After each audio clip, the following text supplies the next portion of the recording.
মাননীয় সভাপতি মণ্ডলী,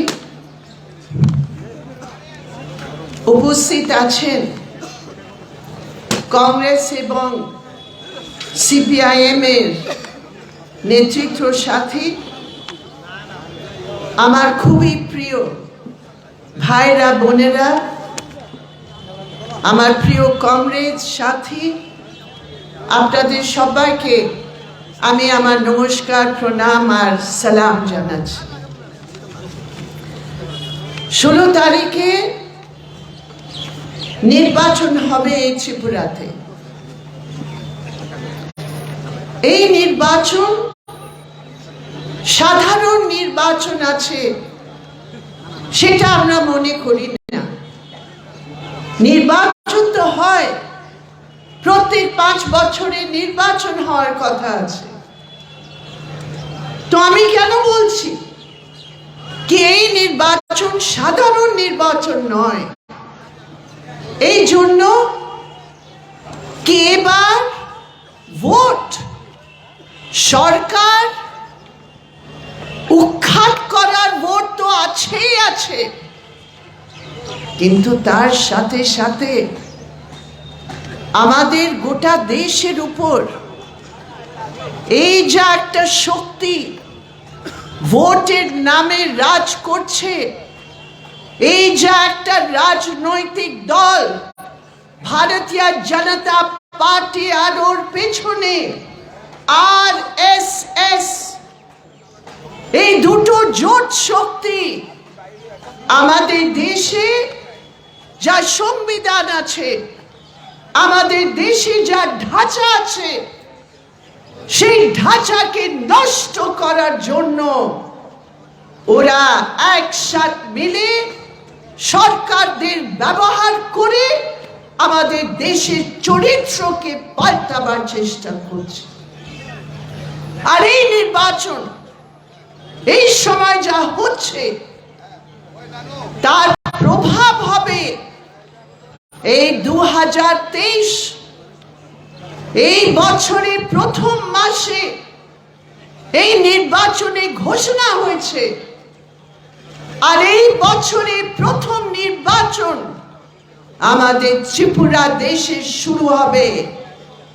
আর সেই ত্রিপুরা থেকে শুরু হয়ে দেশের অন্য প্রদেশে হয়ে আগে বছর 2024-এ আমাদের দেশে লোকসভা নির্বাচন হবে। সেই জন্য এই ফেব্রুয়ারি 16 তারিখে ত্রিপুরা থেকে যা হাওয়া উঠবে, ত্রিপুরার মানুষের রোষ, ত্রিপুরার মানুষের জোশ, কি 5 বছরের বিজেপি লুটের সরকার এবার আমরা উৎখাত করে ফেলে দেব। আর এই হাওয়াটা একটা তুফান করে দিল্লিতে পৌঁছে গিয়ে 2024 নির্বাচনে তার प्रभाव হবে। ये देखने वाली बात है मेरे प्रिय भाइयों और बहनों कि 5 साल बीत गए और इस 5 साल में त्रिपुरा की इस धरती पर, जिस धरती पर आजादी के संघर्ष के लिए कितने हजारों हमारे त्रिपुरा वासियों ने शहादत दी, कितने हमारे ट्राइबल भाई बहन थे जो सब मिलकर इस ब्रिटिश हुकूमत के खिलाफ एक साथ मिलकर लड़े।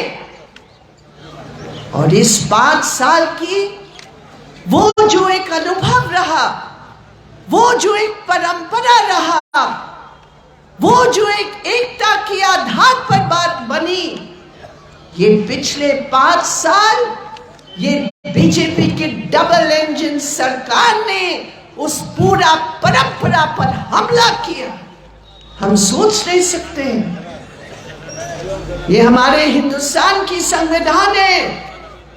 मोदी जी, अमित शाह, ये समझ लो, तुम्हारे किसी परिवार की बपौती नहीं है, ये देश का संविधान है। जो हमें जन्मदायी अधिकार दिया है, और तुम इतने डरते हो इस लाल झंडे से, इस विपक्ष के झंडे से, कि लाल लाल देखकर तुम्हारा दिमाग ठिकाना आता है और डंडा हाथ में लेकर सरकार की सत्ता को दुरुपयोग करके तुमने जन्मदायी अधिकार को समाप्त करने का प्रयास किया। এটা হয়েছে নাকি? আমাদের গণতান্ত্রিক অধিকার, তার উপরে বিজেপি সরকার ত্রিপুরাতে একটা সন্ত্রাসের রাজ তৈরি করে আমাদের আওয়াজকে, গরিবদের আওয়াজকে, শ্রমিক কৃষক মহিলাদের আওয়াজকে শেষ করার চেষ্টা করেছে। আমরা তবুও ভাবতাম যদি মানুষের কোনো এর মধ্যে লাভ হচ্ছে, যদি মানুষের ফায়দা হচ্ছে, কিন্তু কি হল? লাল ঝান্ডা বিপক্ষ দল কংগ্রেসের উপর হামলা করে ওরা নিজের রাজ্যে কি করলো? কালকে নাড্ডা এসেছিল। নাড্ডা জানেন কে? বিজেপির প্রেসিডেন্ট। লজ্জা নেই? কালকে এসে একটা নতুন প্রতিশ্রুতি নিয়ে হাজির। अरे भैया आपने क्या सोचा है? 5 साल हमें फुटबॉल मानकर तुमने लात मार दिया और सोचती हो और 5 साल का सर्टिफिकेट मिलेगा। नहीं मिलने वाला है भाई, ये तो त्रिपुरा की जनता ने तय कर लिया। আর ওদের যদি জিজ্ঞেস করা হয় কি হলো তোমাদের 2018 প্রতিশ্রুতি, क्या हुआ तुम्हारा वायदा, वो कसम और वो इरादा क्या हुआ? बोला था मिस्ड कॉल करो भैया, तुम्हारे हर घर में नौकरी हो जाए। त्रिपुरा के साधारण लोगों ने सोचा कि मोदी जी आ रहे, अमित शाह आ रहे हैं, वो तो मिथ्या नहीं बोलेंगे, इसलिए मिस कॉल कर लिया। आपका नंबर नोट हो गया और आपका नंबर नोट करके साथ साथ ये भी देखा गया कि नौकरी नहीं, जो आपका अधिकार था वो भी छीनने का काम कर लिया। किया या नहीं किया? किसी को नौकरी मिली? बोला था सरकारी कर्मचारियों को हम 7वां पे कमीशन देंगे, घोड़ा का लड्डू मिला है कि नहीं? बोला 10,323 जो टीचरों के साथ जो अन्याय हुआ ওটা আমরা সব পূর্ণ করে নেব, সব ঠিক হয়ে যাবে, বাস বিজেপি কে ভোট দাও। আজকে 10,323 টিচারের কি অবস্থা আজকে আমরা জানি। কালকে আমাদের মিটিং এ এনে বলেছে আমরা কত কার্যা নিয়ে আমরা কিভাবে আমাদের পরিবার চালাচ্ছি আমরা জানি। আপনারা আসে, আপনারা আমাদের হেল্প করুন। আর টিচারের আমরা যা দেখেছি, বিজেপি নিজের সরকারের যা হিসাব কিতাব আছে, 10,323 এর কথা তো দূর, এবারে 5 বছরে টিচারের সংখ্যা 16,500 কমিয়ে দিয়েছে। এটা হচ্ছে বিজেপি। বলেছে আমরা দেব মনরেগার কাজ, যেখানে চাকরি নেই প্রত্যেক গ্রামের এলাকায় আমরা দেখেছি মানুষ, বিশেষ করে মহিলারা মনরেগার কাজ করে। বিজেপি বলেছে আমরা 100 দিন কাজ দেব, 200 দিন দেব। হয়েছেটা কি? আমাদের বামফ্রন্টের সময় 88 दिन से लेकर 92 दिन का काम मनरेगाতে আমরা দিয়েছি। এটা আপনাদের অধিকার। আর বিজেপির সময় 40-এর বেশি নয়। আর যারা কাজ করেছে ওদের টাকা না দিয়ে পকেট বার করে নিজে পকেটে রেখেছে, কমিশন খেয়েছে। এটা হচ্ছে বিজেপির দুর্নীতি। সেই জন্য আমরা বলি, আমি প্রত্যেক প্রতিশ্রুতির মধ্যে যাচ্ছি না, আপনারা আমার থেকে অনেক ভালো জানেন, কিন্তু আমরা বলতে চাই এটা ভারতীয় জনতা পার্টি নয়, এটা ভারতীয় ঝুটা পার্টি। আর সেই জন্য এই ভারতীয় ঝুটা পার্টি ওদের এখন এই অবস্থা হয়েছে, মানুষের কাছে গিয়ে জবাব দেওয়ার ওদের কোনো শক্তি নেই। সব জায়গা মানুষ জিজ্ঞেস করছে আমাদের জন্য তোমরা কি করলে, এত বড় বড় কথা বলেছো, কি করেছো? এই দোকানদাররা বলছে তোলাবাজি বন্ধ হোক, প্রত্যেক জিনিসে তোলাবাজি। এক তো ডাবল ইঞ্জিন সরকারের জিএসটি লাগিয়ে দিয়েছে, দোকানদারের কাহিল অবস্থা, আর তার উপর এই এমএলএ, এই লোকাল যত আছে, তোলাবাজির কাজ শুরু হয়েছে কি? আমি ওইসবের মধ্যে যাচ্ছি না, কেন বিজেপির কাছে কোনো জবাব নেই। সেই জন্য আজকে প্রত্যেক দিন ডেলি প্যাসেঞ্জারের মতন বড় বড় লিডার আসছে দিল্লি থেকে, ডেলি প্যাসেঞ্জার মতন লিডাররা আসছে আসাম থেকে। আমরা শুনেছি কি আসামের মুখ্যমন্ত্রী আসামের ছেড়ে এখানে ত্রিপুরাতে এসে বাস করছে। কেন এত ভয় কিসের? তোমাদের হাতে হাজার হাজার কোটি টাকা, এই দেশের লুট করার লোকের সাথে তোমরা হাত মিলিয়ে তোমরা নিয়েছো, আমরা জানি। যারা তোমাদের এই কালো ধন, কালো টাকা দিয়েছে, তোমরা ওদেরকে কত বড় তোফা দিয়েছে আজকে পার্লামেন্টে পরিষ্কার ভাবে। আদানির নাম যখন আছে তখন নরেন্দ্র মোদী নীরব মোদী হয়ে যায়। একটা কথা, क्यों भाई? आपका डबल इंजन सरकार से एक व्यक्ति अडानी का ऐसे सौजन्य हुआ, आपका ऐसे मेहरबानी हुई उसके ऊपर। एक व्यक्ति एक दिन में 1216,000 करोड़ रुपया उसका मुनाफा होता है एक दिन में। और एक औरत जो ग्रामीण क्षेत्र में काम करती है, 250 रुपया भी उसकी कमाई नहीं होती। ये है डबल इंजन का प्रभाव।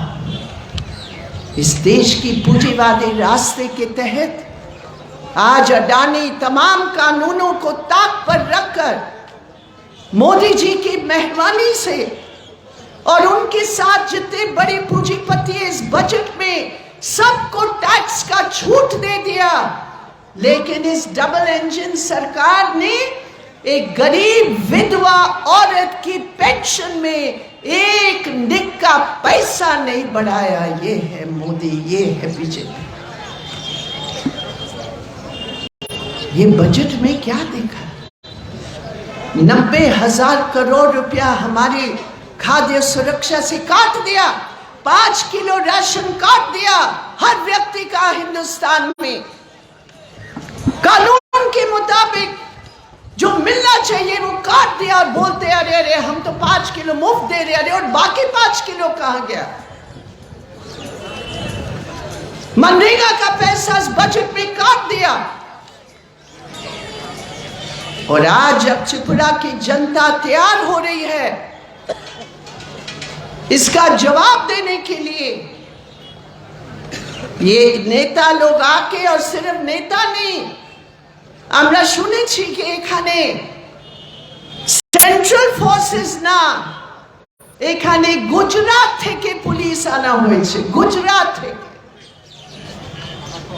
এখানে আসাম থেকে পুলিশ আনা হয়েছে।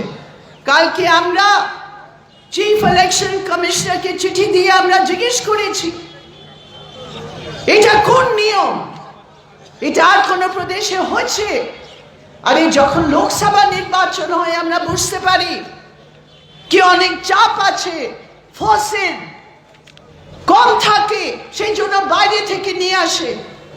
কিন্তু এই ছোট চিপড়ার জন্য গুজরাটের পুলিশ কেন নেওয়া হয়েছে, আসামের পুলিশ কেন নেওয়া হয়েছে? তার মানে ভয় পাচ্ছে বিজেপি। বিজেপি জনগণ থেকে ভয় পাচ্ছে। বিজেপির যত ওরা চেষ্টা করছে, টাকা দিচ্ছে, ধুমকি দিচ্ছে, হুমকি দিচ্ছে, কিন্তু ওরা বুঝে গেছে कि भैया इस बार ये दाल गलने वाली नहीं है, और इसलिए ये सारे हथकंडे अपनाकर हम लोगों ने ये तय किया। मोदी जी आ रहे हैं आज, वो बोलेंगे अरे कम्युनिस्ट और कांग्रेस का ये कैसे हुआ। हम साफ बोलते हैं मोदी जी ये समझ लो, सिर्फ कम्युनिस्ट और कांग्रेस नहीं, इस देश में जितने देशभक्त शक्तियां हैं जो इस देश को, इस देश की गरीब जनता को, इस देश की संविधान की इज्जत करते हैं, मोदी जी हर शक्ति एक साथ मिलकर आपका जो हमला है हम लोग एक साथ मिलकर उसका जवाब देंगे, और उसकी शुरुआत त्रिपुरा से हो रही है। हमने कहा मोथा के हमारे बंधुओं से आप आइए, हमारे साथ हाथ मिलाइए। हमने कहा ये जो इस मंच में उपस्थित हैं, हम लोगों की एक समझ है ट्राइबल राइट्स के बारे में, आदिवासियों के अधिकारों के बारे में। ये लाल झंडा है मेरे प्रिय साथियों। कांग्रेस के जमाने में, उस समय यूपीए में हम लोग एक साथ मिलकर एक कानून लेकर आए, फॉरेस्ट राइट कानून। हमें याद है उस समय पार्लियामेंट में ये सारे बीजेपी के लोग थे जो एक साथ मिलकर उस फॉरेस्ट राइट कानून को समाप्त करने के लिए उन्होंने साजिश की। और মনে আছে আমি তখন সিলেক্ট কমিটিতে ছিলাম এই কানুন তৈরি করার, যা জয়েন্ট সিলেক্ট কমিটি তৈরি হয়েছিল। আমার মনে আছে প্রত্যেক ব্যাপারে বিজেপি বাধা দিয়েছে। আজকে নাড্ডা এসে এইসব কথাবার্তা বলছে, তার বিরুদ্ধে একটা জরুরি ছিল कि আমরা ত্রিপুরাতে একসাথ মিলে ट्राइबल राइट्स এর জন্য আমরা একসাথ मिले लड़ब। किंतु दुर्भाग्यपूर्ण ये बात थी कि मोथा ने अलग से अपने 42 सीट पर कैंडिडेट दे दिया। मैं अभी भाषण सुन रही थी उनकी नेता की, लेकिन वो ये जवाब नहीं दे पा रहे हैं कि 42 सीट पर खड़े करके क्या ये सच है कि नहीं कि उसका पूरा फायदा भारतीय जनता पार्टी लेने की तैयारी में है। लेकिन हमारी तरफ से आज भी हम कहते हैं जो शक्ति बीजेपी के खिलाफ है वो शक्ति आज इस मंच पर खड़े होकर एक साथ मिलकर हम कहते हैं हम इस सरकार को हराएंगे, और इस सरकार को हराने में हमारे ट्राइबल, नॉन ट्राइबल, हर धर्म के लोग एक साथ मिलकर इस पीड़ा उठाकर इस सरकार को जड़ों से उखाड़ के फेंकेंगे। ये हमारी शपथ। इसलिए मेरे प्रिय साथियों, यहाँ इस इलाके में और इस पूरी डिस्ट्रिक्ट खोवाई में जो एक आतंक फैलाया हुआ था, आपने सुना हमारे कॉमरेड ने, हेमंत कुमार जमातिया ने आपको बताया कि আমাদের যখন গাড়িগুলো আসছিল ওরা বাধা দেওয়ার চেষ্টা করেছে, কিন্তু আমাদের কমরেডস বলেছে তোমরা যাই করুক না কেন আমরা আমার গাড়ি নিয়ে আমার মিছিল করে আমরা যাব, আর ওরা এসছে। অনেক অনেক ধন্যবাদ আর সালাম। এটা হচ্ছে আমাদের স্পিরিট। সব জায়গায় মানুষ এখন দাঁড়িয়ে গেছে আর বলছে আমার ভোট আমার অধিকার, আমার মত আমার অধিকার। 16 তারিখে সকালে উঠে ভোট দিয়ে আমরা এই বিজেপি সরকারের বিদায় যাত্রা আমরা তৈরি করে নিয়েছে। আমরা বলবো bye bye, tata, good bye BJP. ত্রিপুরার মাটিতে তোমাদের জন্য কোনো স্থান নেই। অনেক অনেক ধন্যবাদ, আপনারা এসেছেন। আমাদের 3 জন যা প্রার্থী আছে আপনাদের সামনে আছেন। প্রত্যেক এলাকায় গিয়ে এই মিটিংয়ের পর এই শপথ নিয়ে কি আমরা ভোট দেব, আমরা সন্ত্রাস যদি হয় তার বিরোধিতা আমরা করব, আর একসাথে মিলে আমরা জয়, আমাদের জয় নিশ্চয়। এই কথা নিয়ে আমি আমার বক্তব্য শেষ করছি। ইনকলাব জিন্দাবাদ, हमारी एकता जिंदाबाद।